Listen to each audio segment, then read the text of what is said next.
It's March 2024 and I'm standing by the smallest park in the world, Mill Ends Park, in the middle of a highway in downtown Portland, Oregon.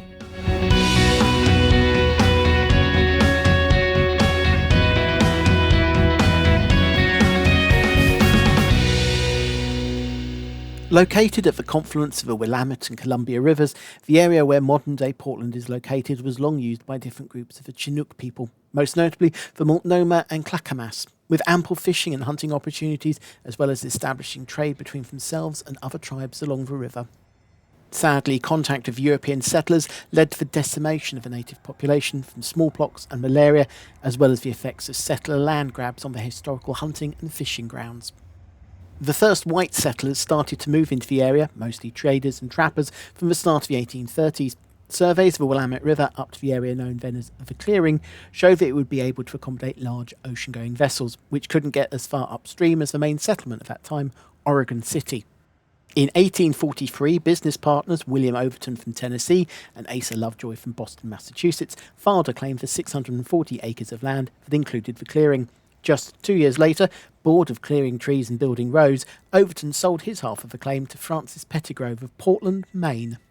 When it came to name their new settlement, Pettigrove and Lovejoy flipped a coin to see who would get to name it after their hometown, with Pettigrove obviously being the winner. For a number of years, Portland existed in the shadow of Oregon City, then the territorial capital, 12 miles upstream on the Willamette, but with the ability to take deep draft ocean-going vessels, rapidly giving it an advantage over both Oregon City and neighbouring settlements. The census of 1850 gave the city's population as just 821, and as with many frontier towns, this was predominantly white and male, accounting for 653 of the population. The city grew in the following decades, passing 100,000 in 1900 and tripling to 300,000 just 30 years later. During World War II, the city boomed as a centre for shipbuilding, with contracts awarded to build Liberty ships and aircraft carrier escorts. From the 1960s onwards, the city had an influx of hippie subculture, which in turn created a large social activist presence, bringing a focus to Native American rights and environmental causes. By the 1970s, Portland had well established itself as one of the most progressive cities in the country.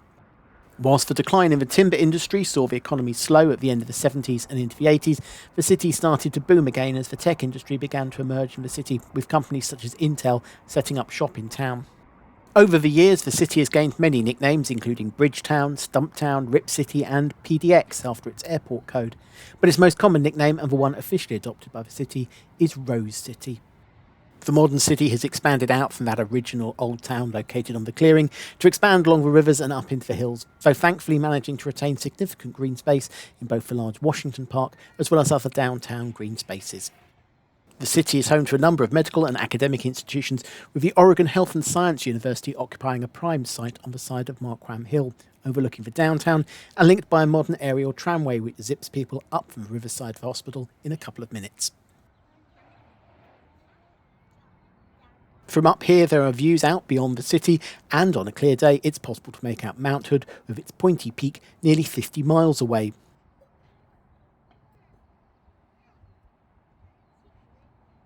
As well as its much more famous, and since its catastrophic eruption in 1980, peakless sibling Mount St Helens, 55 miles away. And of course, if there's an aerial tramway to get up here, then it's only natural that this is the quickest way to head back down to riverside level at the southern end of downtown Portland.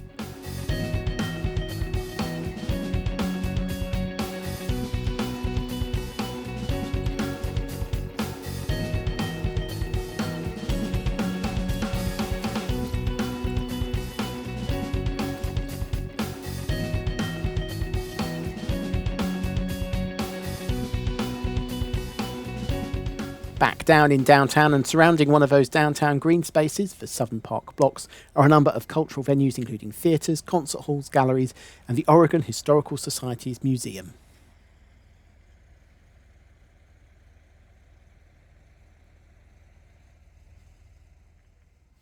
The museum charts the history of the city and wider state region, including a pretty honest assessment of the damage inflicted on the native people of the region by white settlers, drawn to the area after the Lewis and Clark expedition of 1805 first charted the region. The museum then expands on to trace the development of the American city through its dodgy days as a frontier town, a period that lasted barely 20 years, and its growth through the 20th century.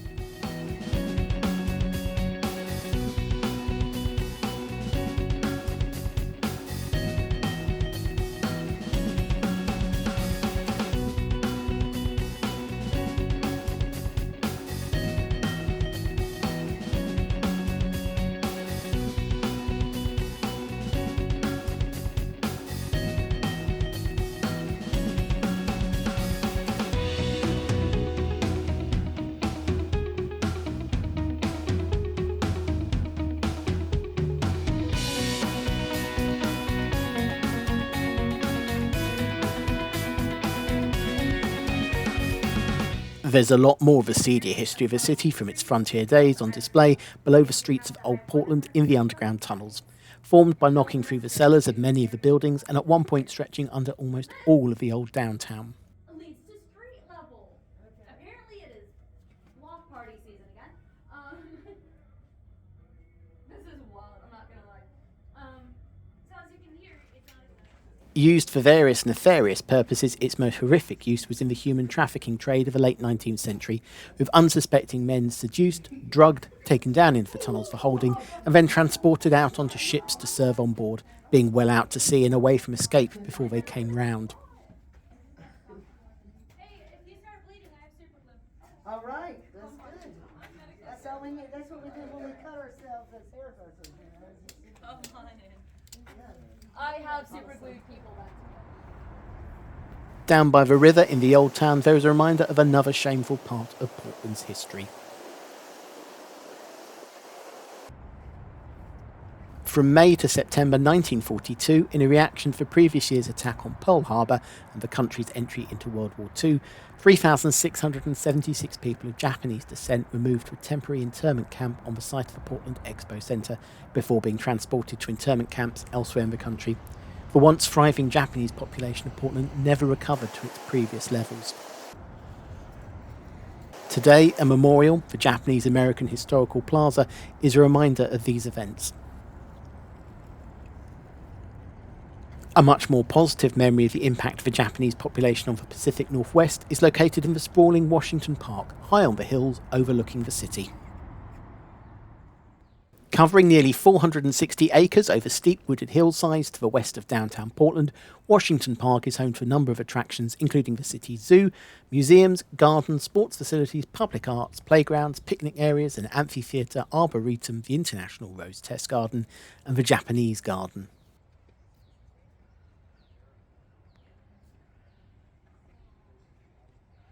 The Japanese Garden occupies 12 acres of the site and is spread out over a number of different themed gardens, taking advantage of the hills to create the different structures of the gardens.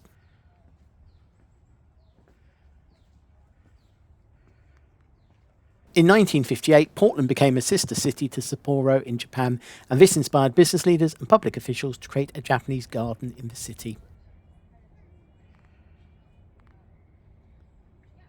In 1959, the zoo had moved location within Washington Park and had therefore created the space to build a new attraction in the park, which, in 1962, was used as the site of a new Japanese garden.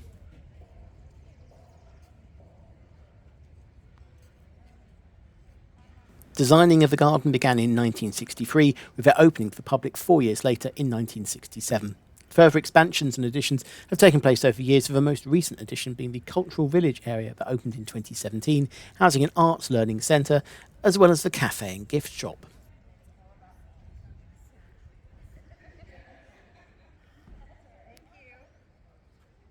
The gardens have received praise for their faithful recreation, with a former Japanese ambassador to the US calling the gardens the most beautiful and authentic Japanese gardens in the world outside Japan.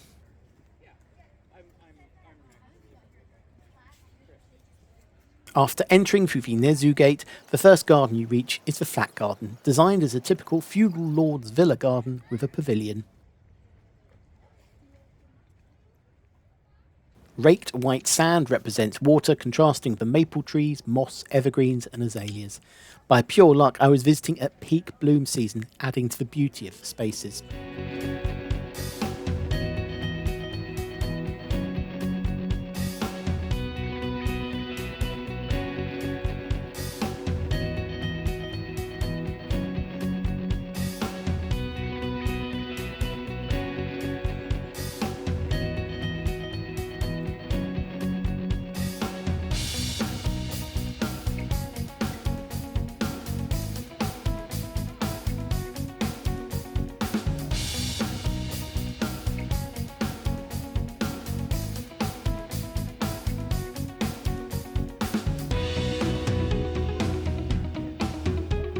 Walking through the pavilion gallery takes you out to a terrace at the back, where on a clear day there are stunning views for 50 or so miles to the peak of Mount Hood in the distance, the snow-capped volcano adding an Americanized Mount Fuji feel to the gardens.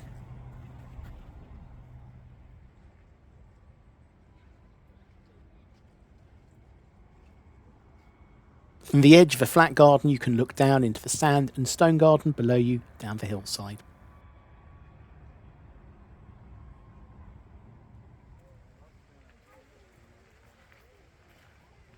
The tea garden is located around an authentic tea house, which was constructed in Japan before being brought over to the US in 1968 and reassembled on site.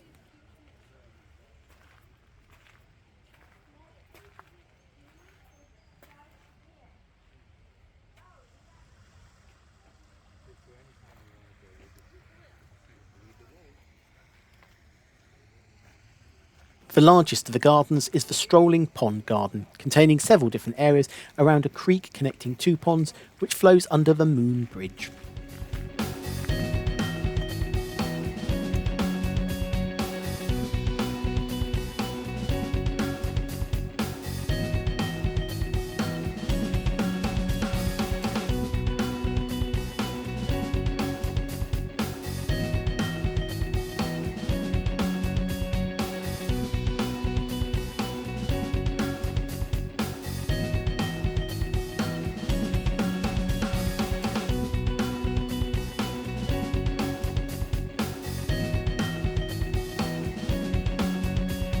Towards the back of a Strolling Pond Garden, a wooden zigzag bridge lets you walk alongside and above the creek as it flows into the lower pond, filled with koi.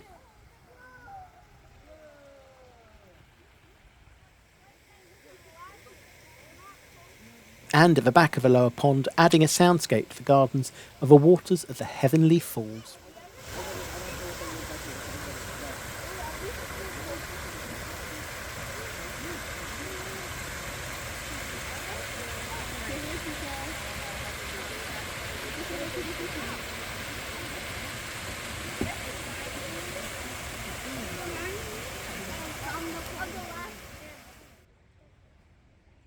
Following the topography of the grounds, the natural garden, entered via the Moon Gate, has multiple ponds, waterfalls and streams as it descends down the side of the hill.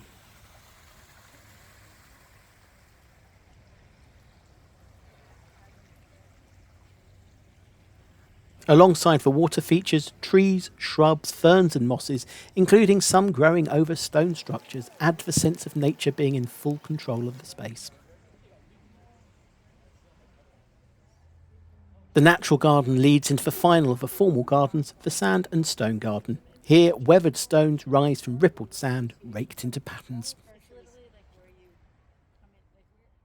The Japanese gardens represent just a small portion of the attractions located in Washington Park, with perhaps the largest part of the site being taken up by the Hoyt Arboretum, which covers nearly 190 acres along the top of a ridge in the Tualatin Mountains that the park sits in.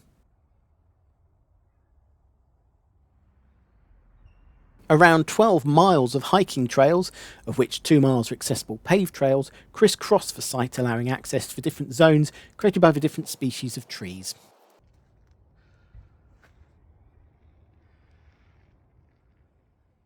From firs, spruces, pines, oaks, hazels, larches and even ginkgo trees to mighty redwoods shooting arrows straight up into the sky.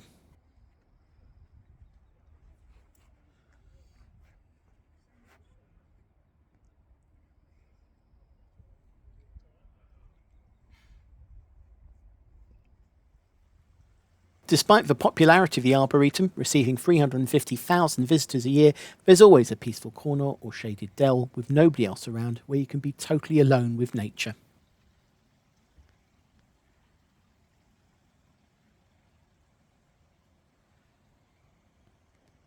And from the highest point of the Arboretum, on a gloriously sunny and clear day, you can look to Mount St. Helens, perhaps one of America's most infamous volcanoes, brooding on the horizon some 55 miles away.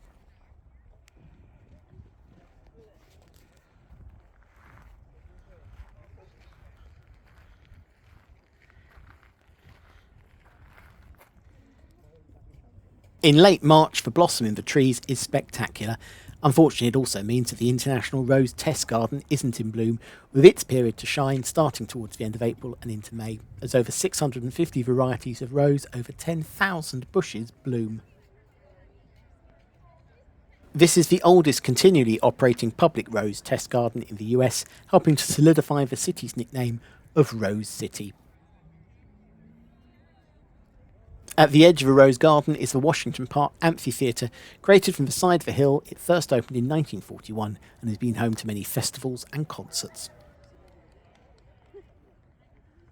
At the city end of the park, the land rises to a peak where a terrace is topped with a granite monument dedicated to the Lewis and Clark expedition, which charted the newly acquired western lands of the country following the Louisiana Purchase.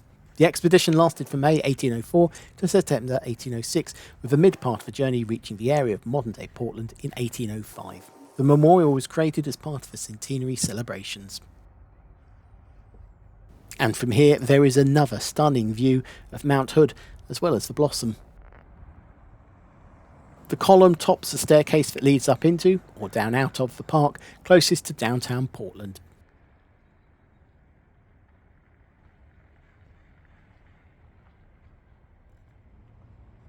Along with the Japanese, the Chinese have also had a long connection to the city. In 1890, Portland had the second largest Chinese community in the United States.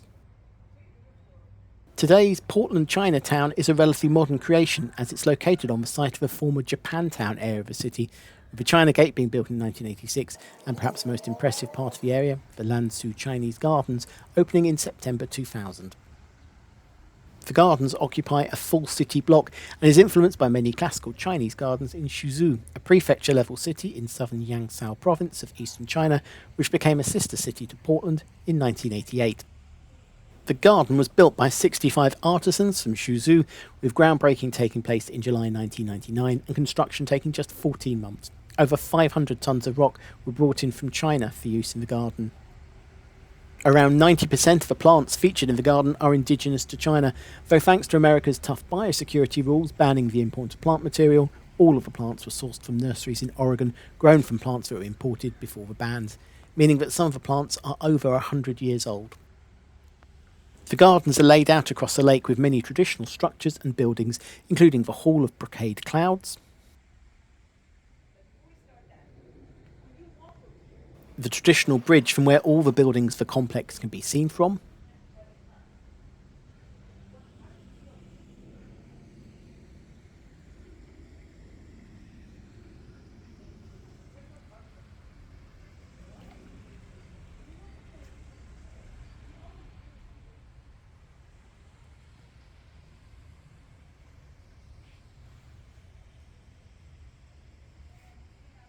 a pavilion that houses flowers bathing in spring rain, 6 panels carved from ginkgo wood that depict gardens from Suzhou,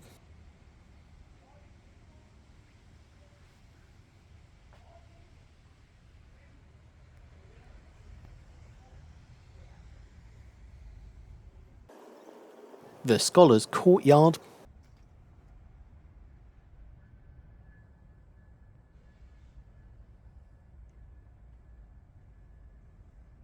which in turn leads into the Scholars' Study,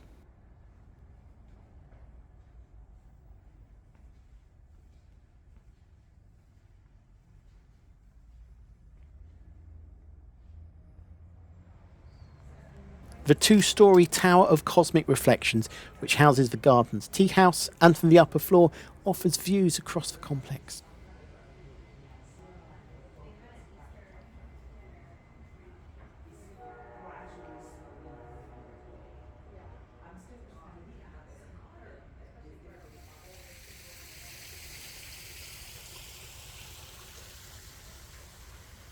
The Moon Locking Pavilion out on the lake itself, the Rock Mountain and Waterfall, a rockery designed to appear like distant rugged mountains, complete with waterfalls and cascading streams. And the Painted Boat in Misty Rain, a pavilion representing the boat of friendship that departed from Suzhou and made its way across the ocean before reaching Portland. Portland was, in part, built due to the deep waters of the Willamette River that makes this a very useful inland harbour protected from the coast. It's just over 12 miles downstream before Willamette River empties into the Columbia, and then another near 100 miles before the Columbia empties into the Pacific Ocean. At 187 miles long, the Willamette has been important for the development of the state, and today 2/3 of Oregon's population live in the Willamette Valley Basin, including the state capital Salem, along with Portland. The Portland Spirit offers regular sightseeing tours up and down the river. The tour that I booked onto being a 2-hour round-trip cruise upstream and back to the town of Milwaukee, with an IE rather than an EE for the more famous city of the same name in Wisconsin. Setting off from the centre of Portland, the cruise heads upstream under many of the city's bridges and past the Oregon Museum of Science and Industry, or OMSI for short, and the USS Blueback, a Barbell-class submarine that served in the US Navy from 1959 to 1990, with one of its last roles being to feature in the 1990 film The Hunt for Red October.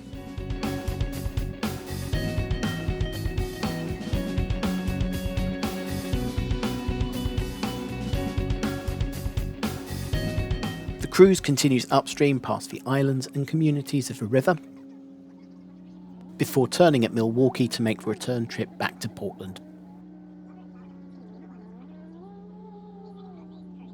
Along the way, there's a running commentary telling you about the key sites, which on a warm, sunny day meant those of us who'd only paid the basic ticket got a much better experience than those who'd paid for the lunch cruise and were stuck below deck in a restaurant enjoying a 3-course meal.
Next time, I continue my exploration of northwestern Oregon by visiting waterfalls,